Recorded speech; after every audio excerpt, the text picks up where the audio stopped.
Chancellor. Madam Deputy Speaker, it is my understanding that the Office of Budget Responsibility's Economic and Financial Outlook was released on their website before this statement. This is deeply disappointing and a serious error on their part. The Office for Budget Responsibility have already made a statement taking full responsibility for their breach. Madam Deputy Speaker, we are rebuilding our economy. Over the last 16 months, we have overhauled our planning system to get Britain building, forged new trade deals with the United States, India and the European Union, reformed our visa system to bring the brightest and the best to Britain. We changed our fiscal rules that we inherited from the Conservatives and raised public investment to its highest level in 4 decades. And in last year's budget, I raised taxes on business and the wealthiest to close the £22 billion black hole in the public finances left by the party opposites. And we used that money to fund the biggest ever settlement for our National Health Service. They were the fair and necessary choices, and we faced opposition to them, from opponents to planning reform, who will always demand that the future is built somewhere else, not in their backyard. Opponents to trade, who want to take us down the path of isolation and division. Opponents to investment, who believe that the only good thing a government can do is get out of the way. Opponents who insist that the only way to balance the books is to cut public spending. And opponents who say that we don't need to balance the books at all. But we made these choices for a reason. Because after 14 years of Conservative government, working people demanded and deserved change. Investment, not cuts to our public services. Stability for our public finances, the single most important factor in getting the cost of living down. And economic growth, the best means to improve wages, create jobs and support public services. That is what our plan, that is what this government and our Prime Minister are all about. Today's budget builds on the choices that we have made since July last year. To cut NHS waiting lists, to cut the cost of living, and to cut debt and borrowing. No doubt we will face opposition again, but I have yet to see a credible or a fairer alternative plan for working people. These are my choices, the right choices for a fairer, a stronger and more secure Britain. Order. Far too much noise, and I expected so much better from you, Dr. Luke Evans. You're meant to be a leader in your community. Simmer down, Chancellor. I'm happy for them to shout as much as they like, Madam Deputy Speaker, as long as they do it from the opposition benches where they can't cause any more damage. I said there would be no return to austerity, and I meant it. This budget will maintain investment in our economy and in our National Health Service. I said I would cut the cost of living, and I meant it.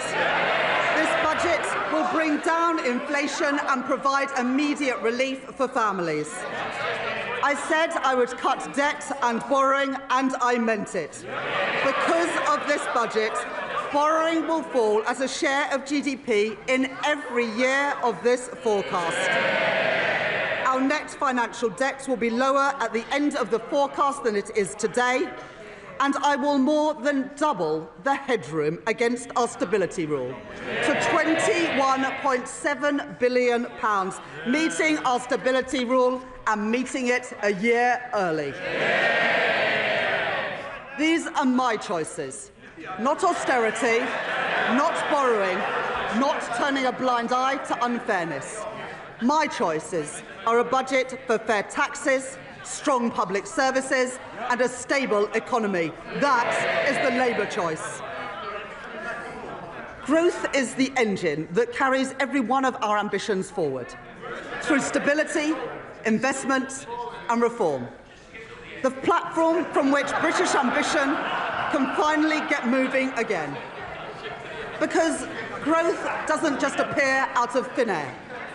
It is built patiently and stubbornly by people who take risks, by founders who bet their savings on an idea, by firms breaking into new markets, developing new technologies and creating new jobs and new opportunities, by the men and the women who work hard every day in all parts of our country. Our job is not to watch from the sidelines, but to partner with them, backing them every step of the way, to match private enterprise with public ambition. I would like to thank my team of officials at the Treasury for their hard work in preparing this budget. In the spring, the Office of Budget Responsibility forecast that our economy would grow by 1% this year. I said then that Britain would defy the forecasts, and defy them we have. The OBR have upgraded Britain's growth for this year from 1% to 1.5%, reaching the same conclusions as the IMF, the OECD and the Bank of England, who have already upgraded their forecasts. Today, the OBR have published the result of their review of the supply side of the economy. They are clear that this is not about the last 14 months. It is about the previous 14 years. The legacy of Brexit and the pandemic, and the damaging decisions by the party opposite. Cutting public spending, leaving communities and entire regions behind, starving our economy of investment and weakening our public services. As a result of their review, the OBR are reducing their expectations for productivity growth by 0.3 percentage points to 1% by the end of the forecast. They say today, and I quote, "Real GDP is forecast to grow by 1.5% on average over the forecast due to lower underlying productivity growth. There is an impact on our public finances too. The OBR say that their productivity forecast will mean £16 billion less in tax receipts by 2030. These forecasts are the Tories' legacy, not Britain's destiny.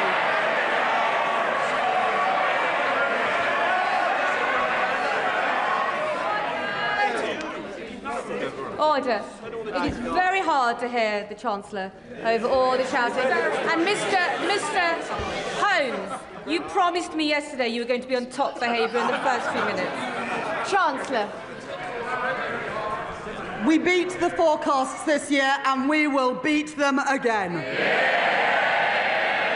By boosting trade, not blocking it, by increasing investment, not cutting it, by championing innovation, not stifling it, by backing working people, not making them poorer.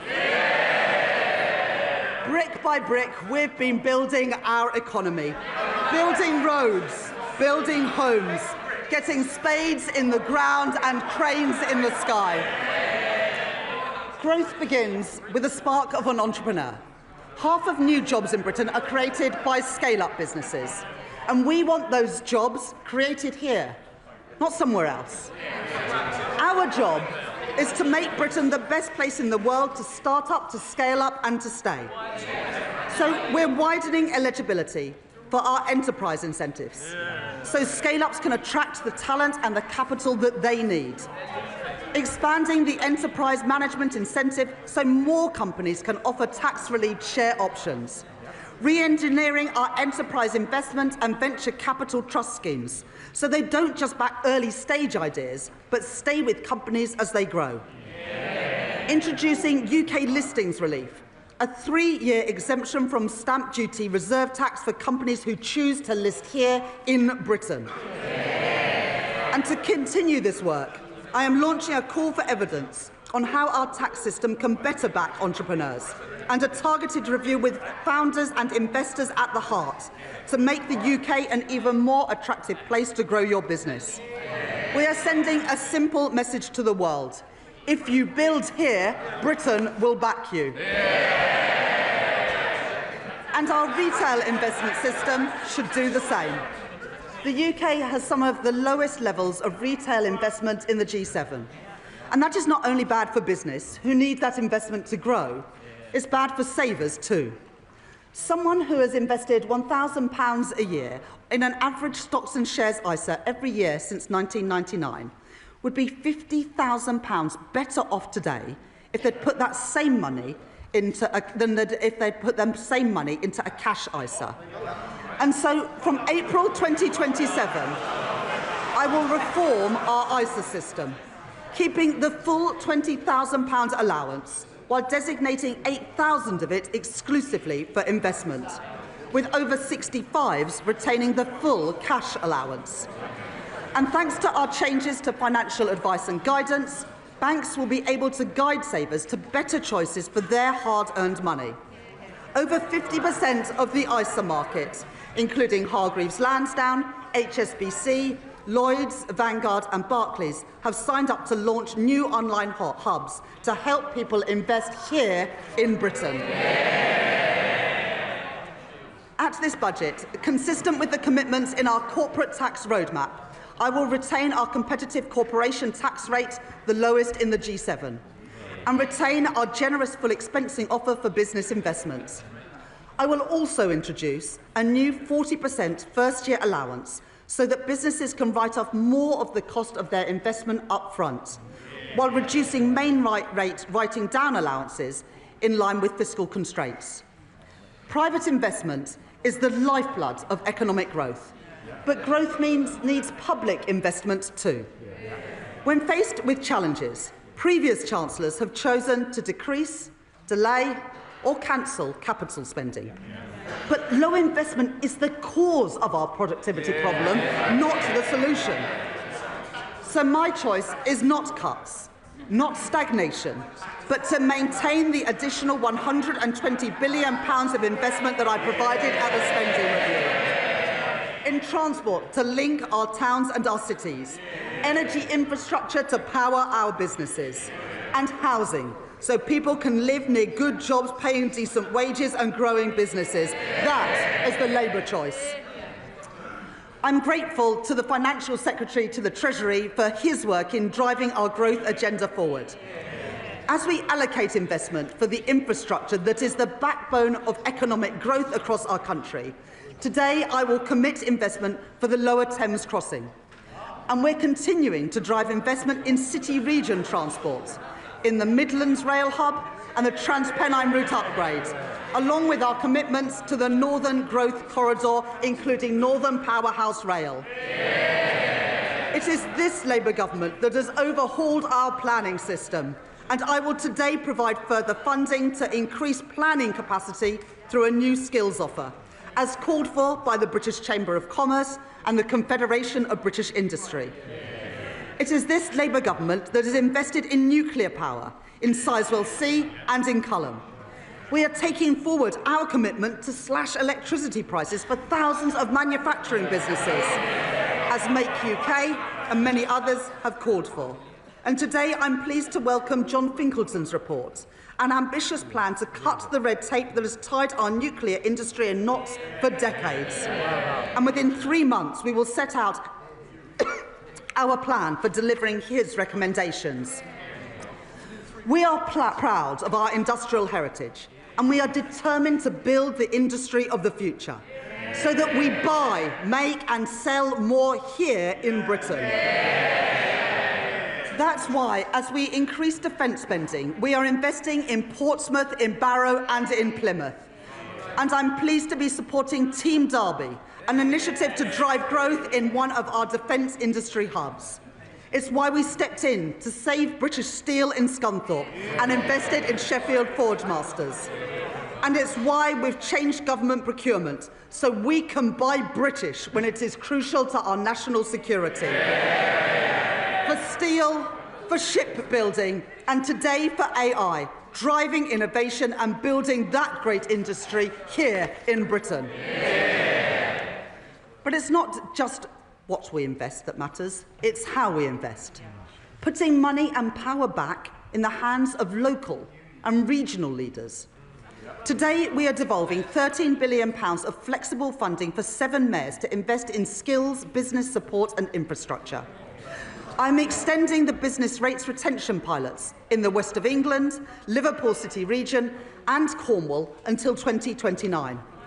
I'm providing £30 million for the Kernow Industrial Growth Fund for sectors like critical minerals and marine innovation. I am establishing the Leeds City Fund, a long-term agreement to retain business rates to fund local regeneration projects like the development of Leeds South Bank, and I am allocating £20 million for the new Peterborough Sports Quarter and £16 million for a science centre in Darlington from the Growth Mission Fund. The benefits of investment the benefits of investment and growth must be built and felt in every part of our United Kingdom. So we are providing an additional £370 million for the Northern Ireland Executive, £505 million for the Welsh Government and £820 million for the Scottish Government over the spending review period through the Barnett formula. And I am making... Sorry, I didn't quite catch that from the SNP. Did they not hear it? Perhaps, Madam Deputy Speaker, they didn't hear £820 million for the Scottish Government over the spending review period because Anna Sawa asked us to. And I'm making targeted investments in our industrial strategy sectors across the UK. In Northern Ireland, I am providing £17 million to support businesses and strengthen the UK internal market, and backing advanced manufacturing through the Northern Ireland Enhanced Investment Zone. Wales will be the host for 2 AI growth zones, creating more than 8,000 jobs, supported by a £10 million investment in the semiconductors critical for that industry. And we are building the UK's first small modular nuclear reactors with Rolls-Royce at Wilfer in Anglesey. 2 Labour governments working together in Wales to deliver for the people of Wales. And in Scotland, I'm committing over £14 million for low-carbon technologies in Grangemouth, £20 million to renew infrastructure at Inchgreen in Inverclyde, and £20 million to redevelop Kirkcaldy Town Centre and Seafront, with construction starting next year. And that's on top of the UK's biggest ever warship export deal with the Norwegian government to build frigates in Glasgow, supporting 4,000 jobs. Investment opposed by the SNP, jobs opposed by the SNP, defence opposed by the SNP, but secured by this Labour government. A growing economy needs strong foundations of economic stability, with borrowing, inflation down and investment up. That is good for business, and it is good for working people, so they have more money in their pockets. Economic stability, safeguarded by ironclad fiscal rules, is our best defence against rising prices and the best way to improve living standards. We've all seen the alternative. 3 years ago, in their clamour to cut taxes for the richest, the Tories under Liz Truss crashed the economy and sent mortgage rates spiralling and brought pensions to the brink.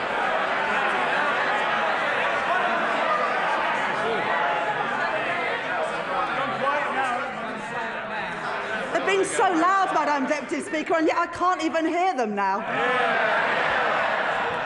Now, I know that the leader of the Green Party is a keen hypnotherapist, and he believes that he can achieve remarkable things using only the power of his mind. Unfortunately, the only things getting bigger under his approach would be the deficit and the rate of inflation. And And for all the damage that the Conservative cuts did to our schools and our hospitals, they also doubled the national debt. Our net financial debt this year will be £2.6 trillion, 83% of GDP, meaning that today, 1 in every £10 that government spends is on debt interest. Not on paying down that debt, but just on paying the interest on the debt that we inherited from the Conservatives. My fiscal rules will get borrowing down while supporting investment. The stability rule, that day-to-day expenditure must be met through tax receipts, and the investment rule, which allows me to increase investment whilst getting debt on a downward path. Those fiscal rules are non-negotiable. I met them at the budget last year, I met them in the spring, and I have met them today. While the current budget balance is in deficit by £28.8 billion in 26-27 and £4.6 billion in 27-28, it moves into a surplus of £3.9 billion in 28-29, £21.7 billion in 29-30 and £24.6 billion in 2030-31. More than doubling our headroom against the stability rule and meeting that rule a year early too. And our net financial debt is 83.3% in 26-27, 83.6% in 27-28, 83.7% in 28-29, falling to 83.0% in 29-30 and 82.2% in 2030-31. Madam Deputy Speaker, I said we would cut the debt, and we are, with debt down by the end of the forecast. And going forwards, to support our commitment to a single fiscal event and further strengthen our economic stability, I will follow the recommendations of the International Monetary Fund by assessing the fiscal rules just once a year at the budget. Despite the challenges we face on productivity, the path of our deficit reduction remains broadly the same as in spring. Public sector net borrowing is due to be £112.1 billion, or 3.5% of GDP in 26-27, 3% in 27-28, 2.6% in 28-29, 1.9% in 29-30 and 1.9% in 2030-31, ending at £67.2 billion, translating into an increase in the net cash requirement next year of £4.2 billion, taking the total to £133.3 billion.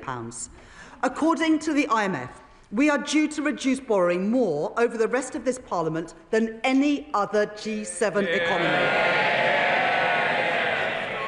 The Conservatives crashed the economy, we are protecting it. The Conservatives lost control of debt, we are getting debt down. The Conservatives let inflation and interest rates go through the roof. But, Madam Deputy Speaker, since Labour took office, the Bank of England have cut interest rates 5 times.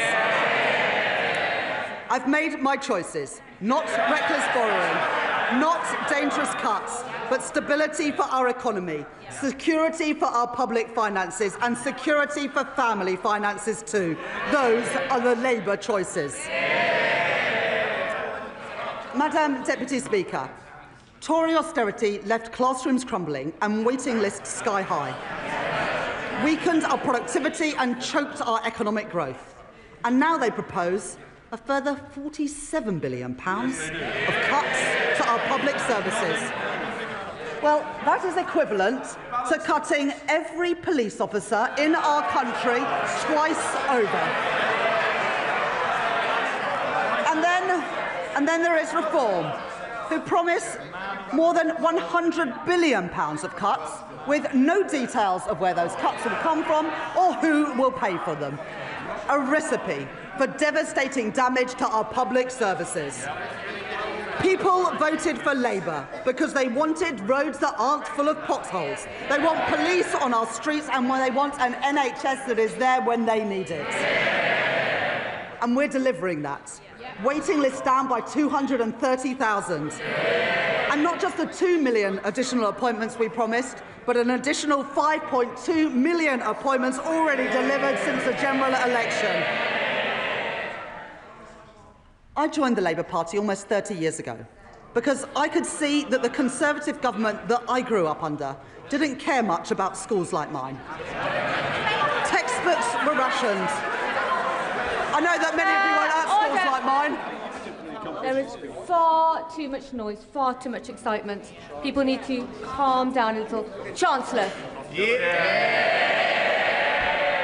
don't want to hear what the Tories did to schools like mine, but I will tell them.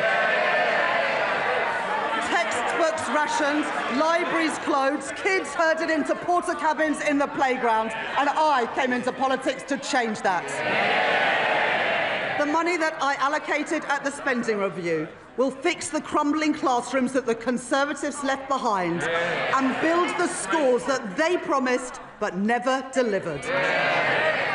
And today, thanks to representations from my honourable friends, the members for Wolverhampton North East and Leeds South West and Morley, I will provide £5 million for libraries in secondary schools, building on the £10 million commitment to ensure that every primary school has a school library within this Parliament. And thanks to representations from my honourable friends, the members for Bournemouth East and from Luton North, I am providing £18 million to improve and upgrade playgrounds across England. Madam Deputy Speaker, let there be no doubt that this is a government that is on the side of our kids and who will back their potential. I will not allow the legacies of Conservative neglect to stain our society. Last year, I made changes to the Mine Workers Pension Scheme to ensure that its members receive the fair pensions that they are owed. This year, with thanks to the Minister for Pensions for all his work in this subject, I can go further. I have heard representations from Labour Coalfield MPs, including my honourable friends, the members for Bassetlaw, Blyth and Ashington, Barnsley South, Mansfield and Llanelli. And today I can announce that I will transfer the Investment Reserve Fund of the British Coal Staff Superannuation Scheme to its members.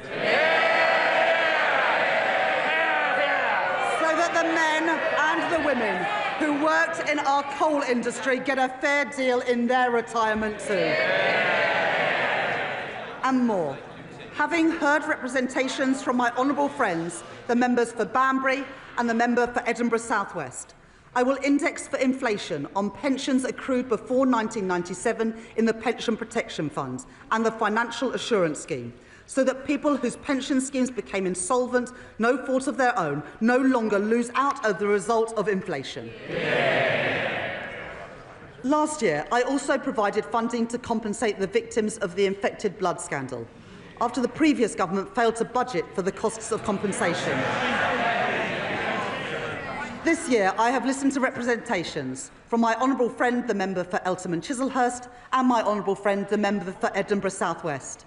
And I'd like to thank the Minister for Employment for her representations over many years on this subject. As a result, I will exempt all payments from the infected blood scheme from inheritance tax, regardless of the circumstances in which those payments are passed down. Madam Deputy Speaker, that is how we should be spending taxpayers' money, on dealing with injustices and building strong public services, not on waste and inefficiency. At the spending review, I set an ambitious target of £14 billion of efficiencies per year by 2029, and I am grateful to the Chief Secretary to the Treasury for driving that work forward, realising savings through AI and automation, and by scrapping NHS England and reducing back-office staff by 18,000. At this budget, I will find a further £4.9 billion of efficiencies by 2031, getting rid of police and crime commissioners, cutting the cost of politics and local government, and selling government assets that we no longer have any use for. These savings will be required across government, but for our National Health Service, I will reinvest all of these savings back into the care that people rely on. More nurses, more GPs, more appointments. restoring the services that faltered under years of Conservative decline, and investing in the future of our National Health Service. And today I am announcing £300 million of investment in technology to improve patient service and 250 new neighbourhood health centres. Expanding more services into communities so that people can receive treatment outside of hospitals and get better, faster care where they live. Over 100 of these will be delivered by 2030, including in Birmingham, Truro and Southall. The Labour Party founded our National Health Service, and we will renew our National Health Service. I will take the same approach for defence spending that I take to NHS spending, reinvesting savings back into our national security. In our age of insecurity, Britain will continue to stand with our allies, working in collaboration to secure a sustainable ceasefire for Ukraine, and maintaining our commitment to NATO, with the UK set to spend 2.6% of GDP on defence by April 2027. Madam Deputy Speaker, the public rightly expects that we stamp out fraud, error and waste, and put that money to good use in our schools and our hospitals and other frontline services. My right honourable friend, the Home Secretary, has already announced that she will claw back excess profits from the use of hotels to house asylum seekers, as we phase out the use of those hotels entirely. And we will consult on reforms to indefinite leave to remain and access to taxpayer-funded benefits. The introduction of digital ID will break the link between illegal migration and illegal working. And the HMRC and the Fair Work Agency will crack down on illicit businesses that blight our high streets and undercut illegitimate firms, enforcing the minimum wage, investigating dodgy businesses and increasing scrutiny of the gig economy, as well as tracking down fraudulent business owners who vanish without paying their taxes. And I'd like to thank my honourable friends, the members for Great Grimsby and Cleethorpes, Lee and Atherton and Kensington and Bayswater for their representations on this subject. And I'll take further steps to prevent and track down unpaid tax, which will together, these reforms will raise nearly £10 billion a year by 2030, including through new powers for HMRC to pursue the promoters of tax avoidance schemes. I am building on our successful use of targeted checks on welfare claims to root out fraud and error and prevent public money being paid to people who are not entitled to it. And I would like to thank Tom Hayhoe, the COVID Corruption Commissioner, for his work in helping to chase down nearly £400 million from dodgy pandemic spending and contracts.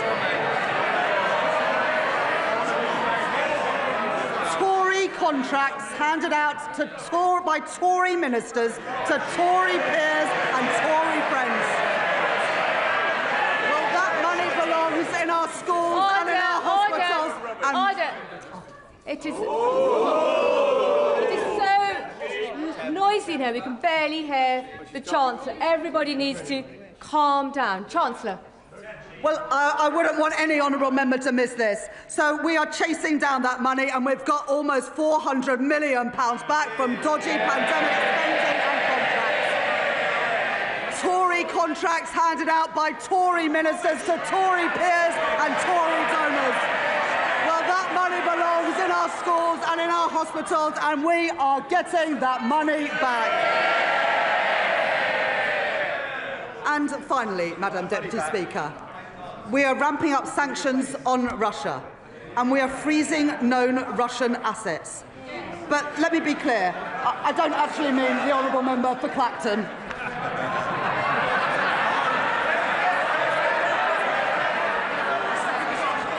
Under the Conservatives... Order.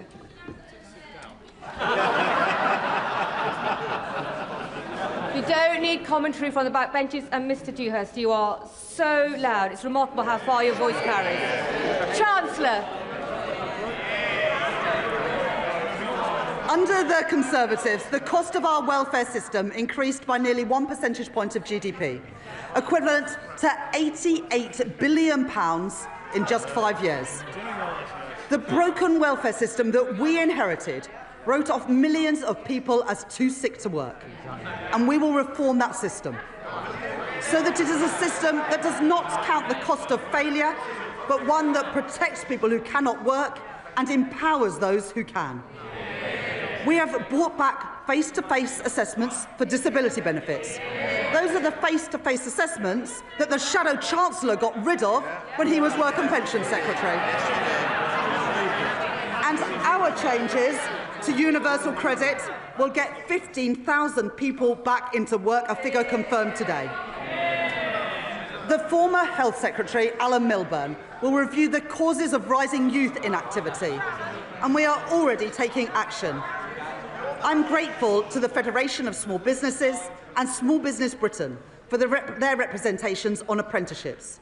And today I am announcing funding to make the training for under 25 apprenticeships completely free for small and medium-sized enterprises.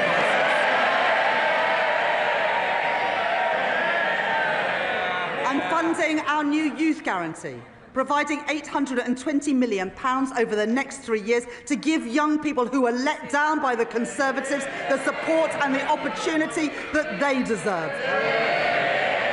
Guaranteeing every young person a place in college, an apprenticeship or personalised job support.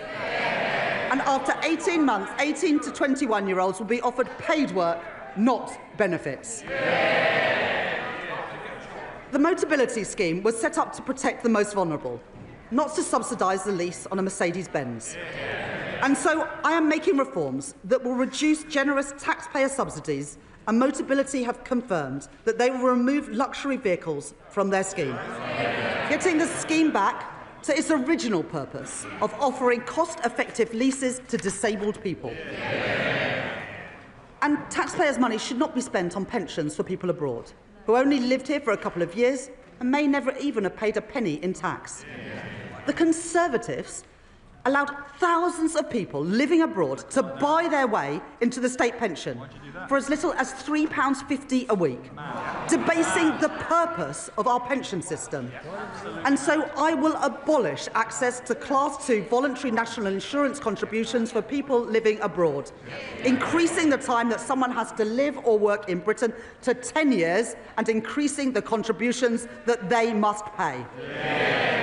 These reforms improve our welfare system. They support our young people, protect those who need it most, and put an end to Conservative waste and unfairness. Madam Deputy Speaker, to break the cycle of austerity, we need a fair and a sustainable tax system, one that generates revenues to fund the public services that we all use, and supports investment to grow our economy. That does mean that today I am asking everyone to make a contribution. The previous Conservative government froze personal tax thresholds from 2021 to 2028. And today I will maintain all income tax and equivalent national insurance thresholds at their current level for a further 3 years from 2028. While ensuring that people... Order! The noise is far too high. Chancellor. The Right Honourable Lady supported these freezes when her party made them. She might want to forget about it, but the British people never will. At the same time, we are ensuring that people only in receipt of the basic or new state pension do not have to pay small amounts of tax through simple assessment from April 2027. I will also keep the Plan 2 student loan repayments threshold at its 2026-27 level for 3 years. Madam Deputy Speaker, I know that maintaining these thresholds is a decision that will affect working people. I said that last year, and I won't pretend otherwise now. Madam Deputy Speaker, I am asking everyone to make a contribution. But I can keep that contribution as low as possible because I will make further reforms to our tax system today to make it fairer and to ensure that the wealthiest contribute the most. The Conservatives knew that our tax system didn't work. Time and time again, they ducked the necessary reforms, leaving a system unfit for a changing economy, with unfairness that they refused to address. Currently, a landlord with an income of £25,000 will pay nearly £1,200 less in tax than their tenants with the same salary, because no national insurance is charged on property, dividend or savings income. It's not fair that the tax system treats different types of income so differently. And so I will increase the basic and higher rate of tax on property, savings and dividend income by 2 percentage points, and the additional rate of tax on property and savings income by 2 percentage points.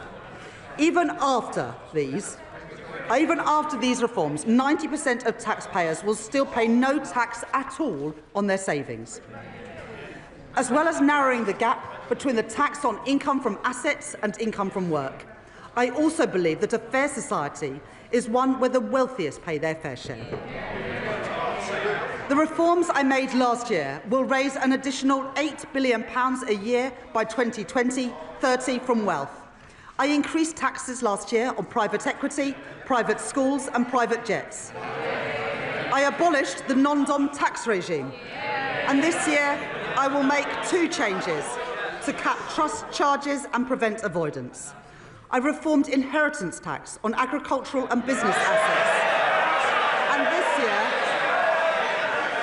And this year, I am aligning those reforms with wider inheritance tax rules by allowing the transfer of the 100% relief allowance between spouses, balancing the taxation of these valuable assets with the realities of family life. In this budget, I will take further steps to deal with a long-standing source of wealth inequality in our country. A Band D home in Darlington or Blackpool pays just under £2,400 in council tax, nearly £300 more than a £10 million mansion in Mayfair. And so, from 2028, I am introducing the high-value council tax surcharge in England, an annual £2,500 charge for properties worth more than £2 million, rising to £7,500 for properties worth more than £5 million. This will be collected alongside council tax, levied on owners, and we will consult on options for support or deferral. This new surcharge will raise over £400 million by 2031 and will be charged on less than the top 1% of properties. Madam Deputy Speaker, reliefs in our tax system cost the taxpayer billions of pounds a year, but many of them no longer serve their original purpose. The government rightly provides generous tax relief for people paying into a pension, relieving income tax on all contributions and on the investment itself, as well as national insurance relief on employer contributions, at a cost of over £70 billion a year to the Exchequer. This budget makes no changes to those reliefs or to the tax-free lump sum. But salary sacrifice for pensions, which was intended to be a small part of our pension system, is forecast to almost treble in cost to other taxpayers, from £2.8 billion in 2017 to £8 billion by 2030, with the greatest benefit going to the highest earners, or to those in the financial services sector putting their bonuses into pensions tax-free, while those on the minimum wage or those whose employers don't offer salary sacrifice don't benefit at all. That is not sustainable for our public finances, putting pressure on the tax that everyone else pays. And so I am introducing a £2,000 cap on salary sacrifice into a pension, with contributions above that taxed in the same way as other employee pension contributions. That is a pragmatic step so that people, especially on low and middle incomes, can continue to use salary sacrifice for their pension without paying any more in tax than they do now, and to give individuals and employers time to adjust to these new arrangements. These changes will come into effect in 2029. The coalition government introduced 100% relief from capital gains tax on business sales made to employee ownership trusts, creating a route for gains to go completely untaxed when businesses are sold. I will reduce that relief to 50%, retaining a strong incentive for employee-owned companies. And as we work towards doubling the size of the cooperative economy, the Department for Business and Trade will launch a call for evidence on how we can better support co-ops to grow. Because of the changes that I have made to capital gains tax this year and last year, receipts are forecast to increase from £14 billion this year to £30 billion by 2030. To support our high streets, I am announcing a package of regulatory changes as called for by UK Hospitality and the British Retail Consortium. And I will support the Great British Pub through our new national licensing framework, encouraging councils to back our pubs and to back late-night venues with greater freedoms.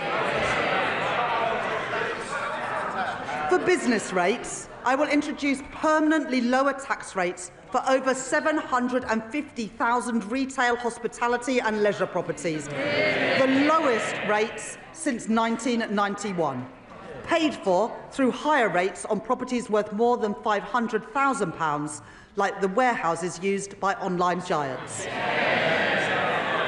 Alongside this, I will introduce a package of support worth over £4.3 billion over the next 3 years for a property of any size seeing a large increase in their bill.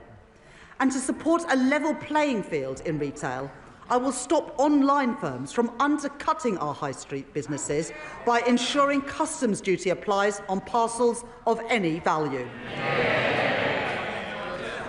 I will reform our motoring taxes, exempting search and rescue vehicles from vehicle excise duty as called for by my honourable friends, the member for the Western Isles and for Whitehaven and Workington.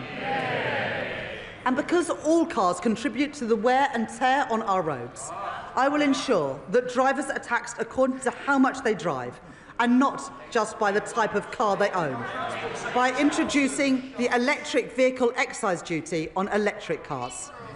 This will be payable each year alongside vehicle excise duty at 3p per mile for electric cars and 1.5p for plug-in hybrids, helping us to double road maintenance funding in England over the course of this Parliament.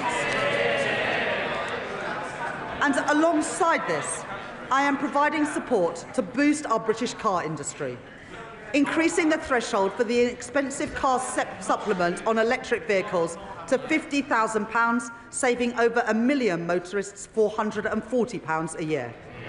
Providing £1.3 billion additional funding for the electric car grant, extending it to 2030 and taking total funding to £2 billion, as well as delaying changes to the employee car ownership scheme.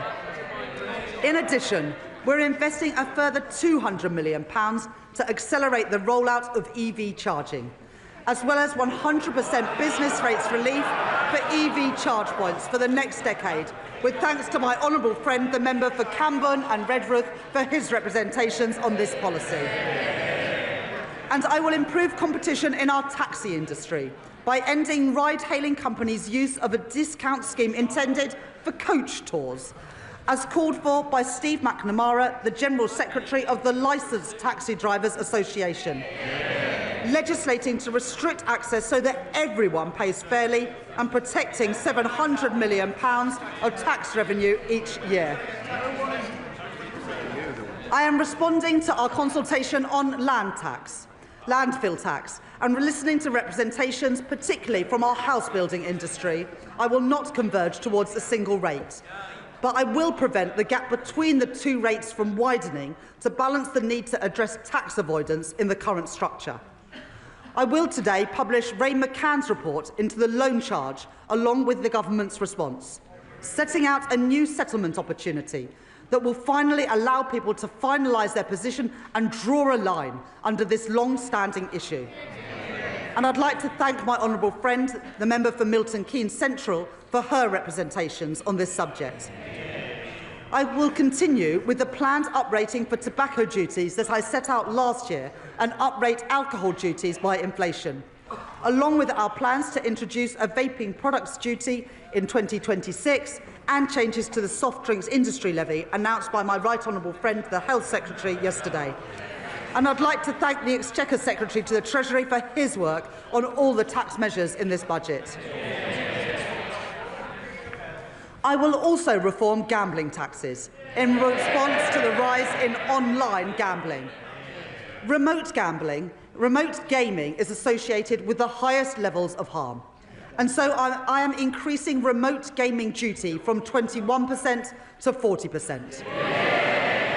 With duty on online betting increasing from 15% to 25%.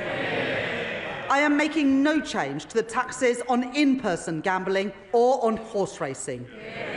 And I am abolishing bingo duty entirely from April next year. Taken together, my reforms to gambling tax will raise over £1 billion per year by 2031.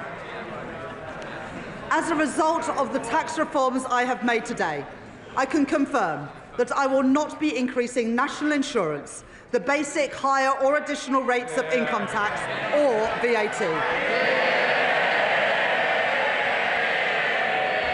And I have kept everyone's contribution as low as possible through reforms to make our tax system stronger, closing loopholes, ensuring that the wealthiest pay their share, and building a tax system that is fairer for the future as our economy changes. On the day I became Chancellor, I said that I would judge my time in office a success if I knew that ordinary children from working-class backgrounds were living more fulfilling lives. Their horizons expanded, their potential realised. I joined the Labour Party. I came into politics because I believe that every child has equal worth and deserves an equal chance to achieve their promise. The biggest barrier to equal opportunity is child poverty. Because for every child that grows up in poverty, our society pays a triple cost. The first and the heaviest is to the child. Going to school hungry, waking up in a cold home, or in another B&B. While other children enjoy the advantages of parents with time to help with homework, the quiet space at home to work in, too many go without. And there is also the cost of supporting a family in poverty, which ends up in the lap of overstretched councils, who can do no more than shunt them into temporary accommodation at huge cost to local taxpayers. Then there is the future cost, to our economy and to our society, of wasted talent and a welfare system that bears the cost of failure for decades to come. Young people with so much to contribute, but whose potential is suffocated early by limited life chances and missed opportunities, struggling to make their way in a society that did not look out for them. I don't intend to preside over a status quo that punishes children for the circumstances of their birth and demands that we all pay 3 times over for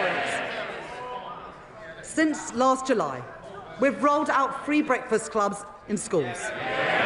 We're expanding free school meals to 500,000 more kids, lifting 100,000 children out of poverty as we do it. We've passed the Renters' Rights Act and we've extended the childcare offer. And I'm proud of all of that. But it's not enough. Because there is one policy that pushes kids into poverty more than any other. It was introduced by the party opposite.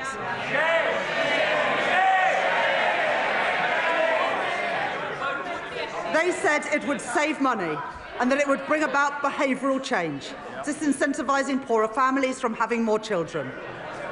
Well, even on its own terms, it failed. The welfare bill has continued to rise, and there's been no difference in the size of families. But what it has done is to push hundreds of thousands of children into poverty since it was introduced. They said they were punishing parents' choices, but it's the kids who have paid the price. They've paid the price for the policies of a party which opted for cynical gimmicks over real savings in our welfare system.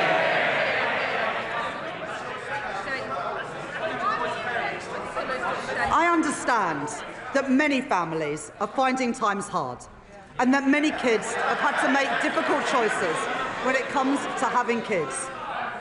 And there are many reasons why people choose to have children and then find themselves in difficult times. The death of a partner, separation, ill health, a lost job. I don't believe that children should have to bear the brunt of that. And neither can I, in good conscience, leave in place the vile policy known as the rape clause, requiring women to prove if their child has been conceived non-consensually to receive support. I'm proud to be Britain's first female Chancellor of the Exchequer. I take the responsibilities that come with that seriously. I will not tolerate the grotesque indignity of women of the rape clause any longer. It is dehumanising, it is cruel, and I will remove it from the statute book. And so, because I am tackling fraud and error in our welfare system, because I am cracking down on tax avoidance, because I am reforming gambling taxation, I can announce today, fully costed and fully funded, the removal of the two-child limit in full from April.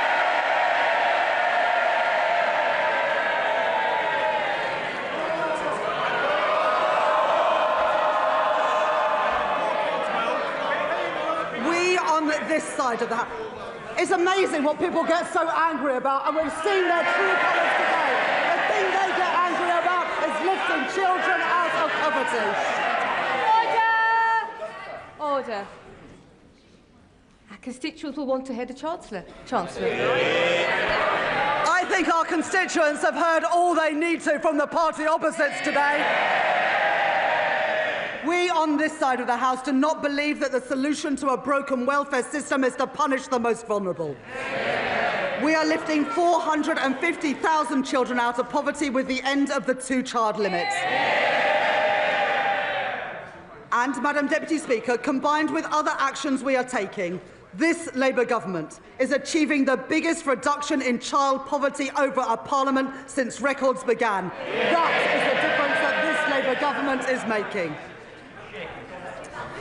Madam Deputy Speaker, I know how worried families are about the cost of everything. Worried that their money won't stretch to the end of the month. Worried that price...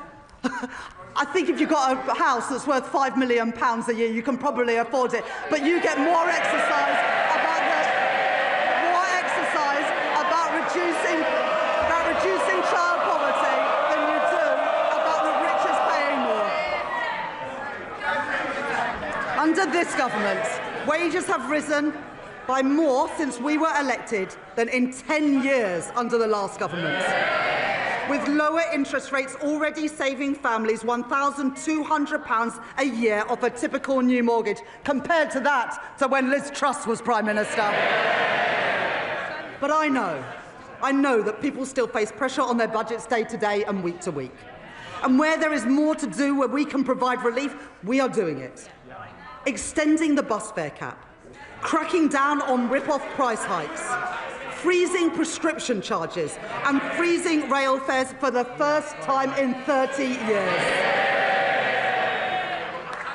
I am increasing the basic and new state pension by 4.8%, an increase of £440 per year for the basic state pension, and an increase of £575 per year for the new state pension, in line with our commitment to the triple lock.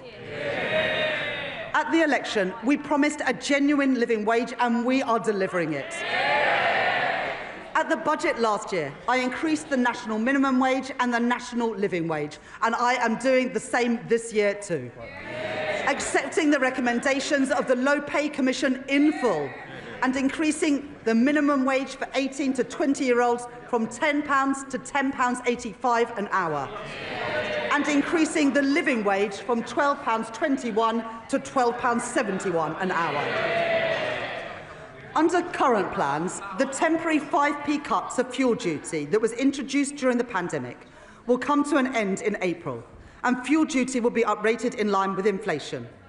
But I know that the cost of travelling to and from work is still too expensive.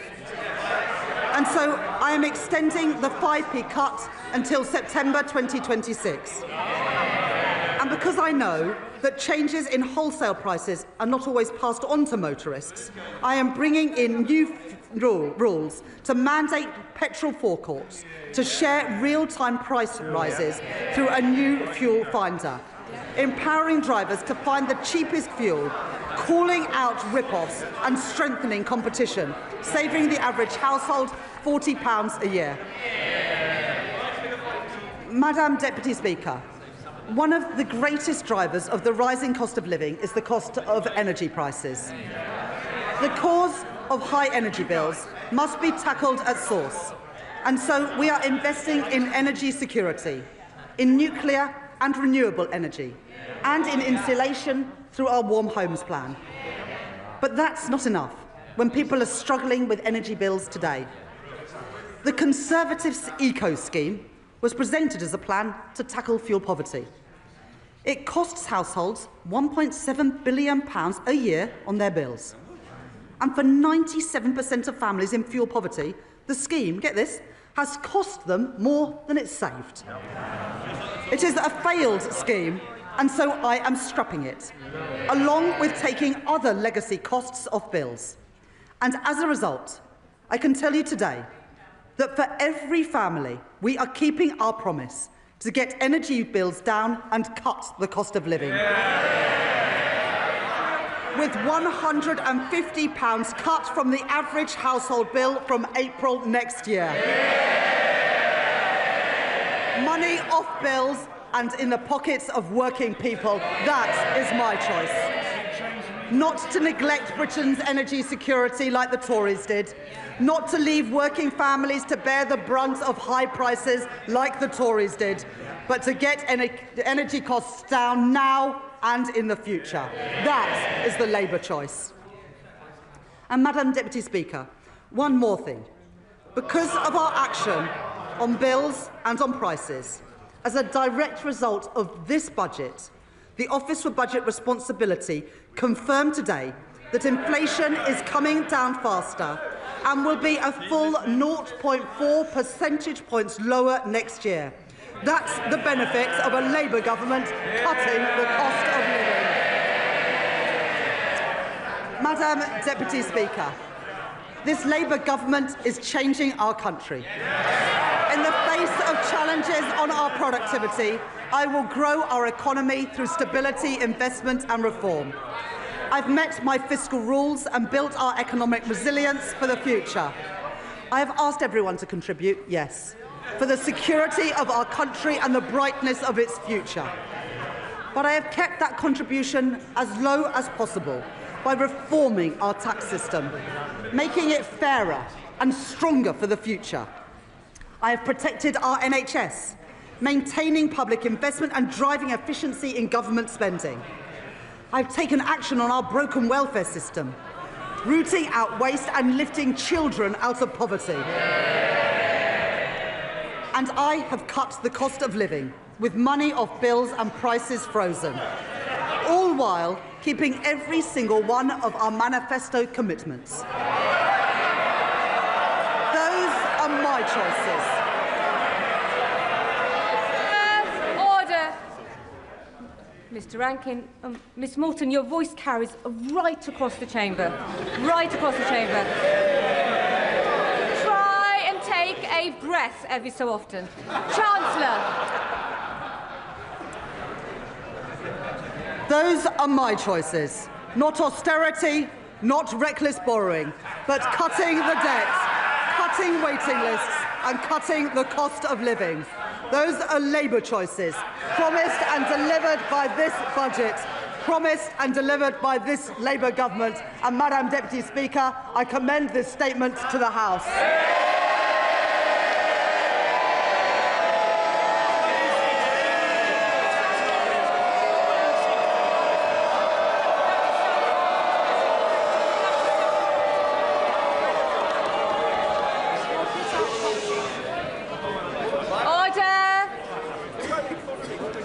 Under Standing Order number 51, the first motion entitled Provisional Collection of Taxes must be decided without debate.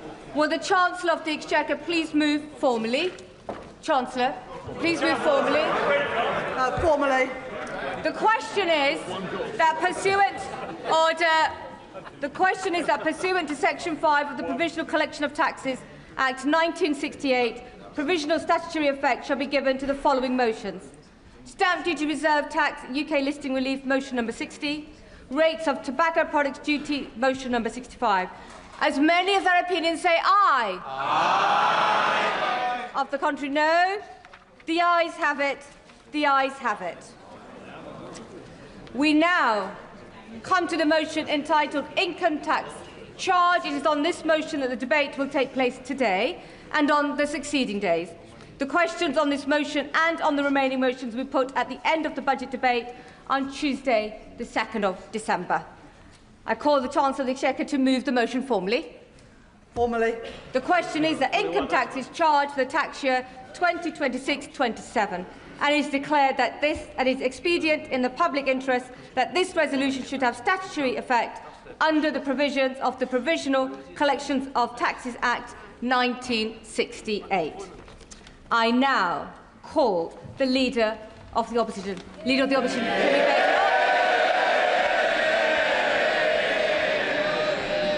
Thank you, Madam Deputy Speaker. And may I congratulate the Right Honourable Lady on delivering her second budget. I hope she enjoyed it, because it really should be her last. What a total humiliation. A total humiliation. Can colleagues who are exiting the chamber do so swiftly so we can focus on the Leader of the Opposition? Swiftly exit, quietly. Right. Leader of the Opposition. It's a total humiliation, Madam Deputy Speaker. Last year, she put up taxes by £40 billion, the biggest tax rate in British history. She promised that she wouldn't be back for more. She swore it was a one-off. She told everyone that from now on, it would be stability and she would pay for everything with growth. Today, she has broken every single one of those promises. If she had any decency, she would resign.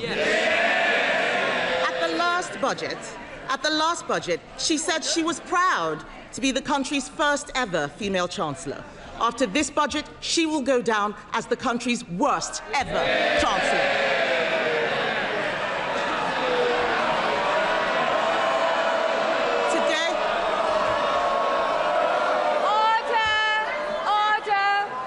Order. And the Chief Whip in particular knows that we don't allow clapping in the chamber. Leader of the Opposition.